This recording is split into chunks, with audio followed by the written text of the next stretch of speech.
One prayer could change your life forever. What if there's a way to pray that could bring you peace, healing, and a deeper connection with the Creator? We've all prayed, but have you ever stopped to ask yourself, am I really praying the right way?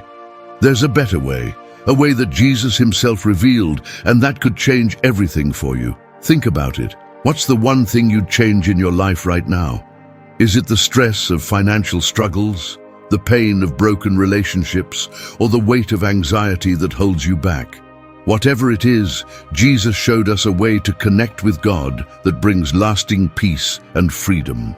In this video, we'll uncover what most people get wrong about talking to God and show you how to pray with power, purpose, and peace, just as Jesus taught. One of the most common mistakes people make when they pray is rushing into their requests. But Jesus begins his teaching on prayer in Matthew 6:9 by saying, "Our Father, who art in heaven, hallowed be thy name." Matthew reminds us here that prayer begins with worship. When we say, "Hallowed be thy name," we're recognizing God's holiness, his greatness, and his authority over all things.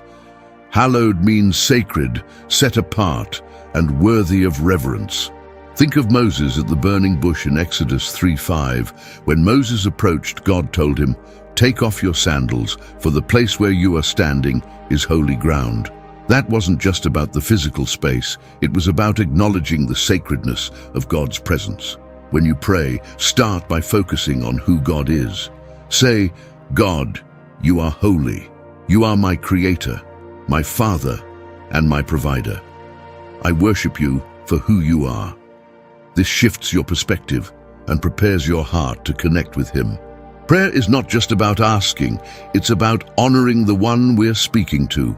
When you begin with worship, it changes the way you approach everything else in your prayer. Another common mistake people make is treating prayer like a list of demands. But Jesus teaches us in Matthew 6:10 to pray, "Thy kingdom come, thy will be done, on earth as it is in heaven."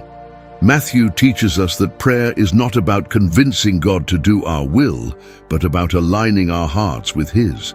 Think of Jesus in the Garden of Gethsemane. As Matthew tells us in 26:39, Jesus prayed, "Father, if it be possible, let this cup pass from me. Nevertheless, not my will, but thy will be done." Even though he was facing unimaginable pain, Jesus trusted that God's plan was greater than his own. When you pray, try saying, "Lord, I trust you. Even if things don't go the way I hope, I know your will is perfect. Help me to surrender my plans and align my heart with yours." This isn't always easy, but it opens the door for God to work in ways you can't yet see. Trusting His will brings peace, even in the middle of uncertainty. Never miss important details from meetings or your consultations again. I'm Lucas, I'm a lawyer, and I know very well. Another mistake people make is letting worry take over their prayers. Jesus tells us in Matthew 6:11 to pray, "Give us this day our daily bread." Matthew teaches us that prayer is about trusting God for what we need today, not getting caught up in the fears of tomorrow. Think back to the Israelites in the wilderness. In Exodus 16, God provided manna each morning, but only enough for that day. If they tried to gather more, it would spoil.